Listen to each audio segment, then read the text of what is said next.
الأطلس. يا زملاء أجاد، أجدتم اليوم الانتصار وأجدتم اليوم الرسالة، رسالة مشفرة تبعثون بها إلى سيف بلاتر لتقولوا ليس كلامك المعسول عندما لم نمنح حق تنظيم كأس العالم. ها هم أسودنا، ها هم شبابنا، ها هم اليوم في نهائي كأس العالم. الفرحة ستكون إن شاء الله عارمة في المغرب. أتخيل الفرحة في مراكش، أتخيل الفرحة في الدار البيضاء، أتخيل الفرحة في جميع أنحاء المغرب. المغاربة بقلوبهم قبولاتنا لكم ودعاوينا لكم يا أسود الأطلس.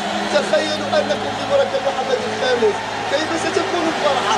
تخيلوا الاستقبال التاريخي الذي سنستقبله به. تخيلوا تهنئة صاحب الجلالة بأوسمتكم. حفظكم الله ورعاكم يا أسود، ومثلتم كرتكم القدم المغربية أحسن تمثيل. دقائق والحكم يعلن عن نهائي نصف نهائي كأس العالم. المنتخب المغربي في نهائي كأس العالم. صدقوا أو لا تصدقوا، كلنا اليوم مغاربة، قلوبنا مغاربة. دعواتنا لكم بالتوفيق من كل أنحاء الكرة الأرضية، في كل شبر من بقاع الكرة الأرض المغربية. الكل اليوم مغربي، العالم كله اليوم مغربي. قلوبنا لكم، تهانينا لكم يا زملاء أجاد. أجدتم الرسالة وحملتم القميص أحسن تمثيل.